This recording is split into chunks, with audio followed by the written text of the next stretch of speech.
एक बार देवर्षि नारद अपने शिष्य तुम्बरु के साथ भ्रमण करते हुए जा रहे थे। गर्मियों के दिन थे। गर्मी की वजह से थोड़ी छाया के लिए एक पीपल के वृक्ष के नीचे बैठ गए। इतने में देखा कि एक कसाई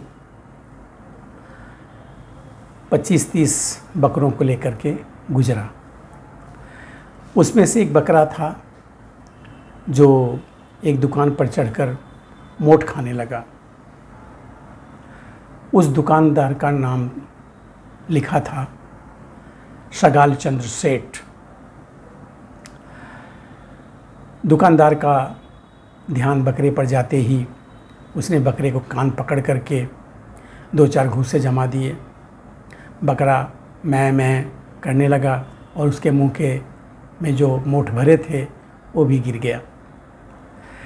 फिर कसाई को बकरा पकड़ाते हुए कहा, जब इस बकरे को तू हलाल करेगा तो इसका सर जो है वो मुझे दे देना, क्योंकि इसने मेरे मोठ को खाया है। देवर्षि नारद थोड़ा ध्यान लगा के देखा और ज़ोर ज़ोर से हंसने लगे। तब तुम्बरु ने पूछा कि अभी तो जब बकरे को मार रहे थे तब आप तो बड़े दुखी थे गुरुदेव, और अभी ध्यान करने के बाद आप हंस रहे हो, बात क्या है? इस हंसी का रहस्य क्या है? नारद जी बोले, छोड़ो ना, ये सब अपने अपने कर्मों का फल है। नहीं गुरुदेव, आपको तो बताना ही पड़ेगा, बताइए क्या बात है? तो अच्छा सुनो, इस दुकान पर जो नाम लिखा है वो आपने पढ़ा? सगाल चंद्र सेठ। यह सगाल चंद्र सेठ जो है ना, ये बकरा है। अपने कर्मों के कारण से बकरा बना है, और जो दुकान पर बैठा है वो इसी का पुत्र है। सेठ मरकर बकरा बना और अपना पुराना संबंध इस दुकान से जान करके मोठ खाने चला गया, और उसके पूर्व जन्म के बेटे ने उसे मारकर भगा दिया। 30 बकरों में से कोई नहीं गया वहाँ पे मोठ खाने, लेकिन ये बकरा अपना समझ करके मोठ खाने चला गया।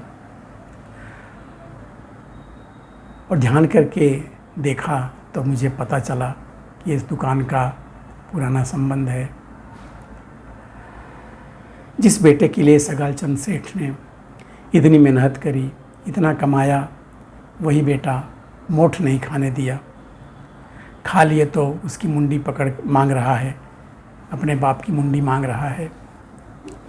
नारद जी कहते हैं, इसलिए कर्म की गति बड़ी न्यारी होती है।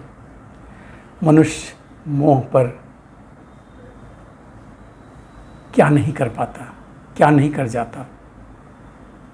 अपने अपने कर्मों के फल तो प्रत्येक प्राणी को भोगने ही पड़ते हैं, इस जन्म में नहीं तो अगले जन्म में। और अगर कुछ मृत्यु के बाद सारे रिश्ते तो मिट जाते हैं, कोई काम आता है तो सिर्फ भगवान का नाम। अपने पापों और पुण्यों का हिसाब इंसान को ही देना पड़ता है। इसलिए भक्तों, मरने के बाद इस संसार में कोई नाता नहीं रह जाता, अपने कर्म ही साथ जाते हैं। तो अपने कर्म के फल को सुरक्षित रखते हैं। धन्यवाद।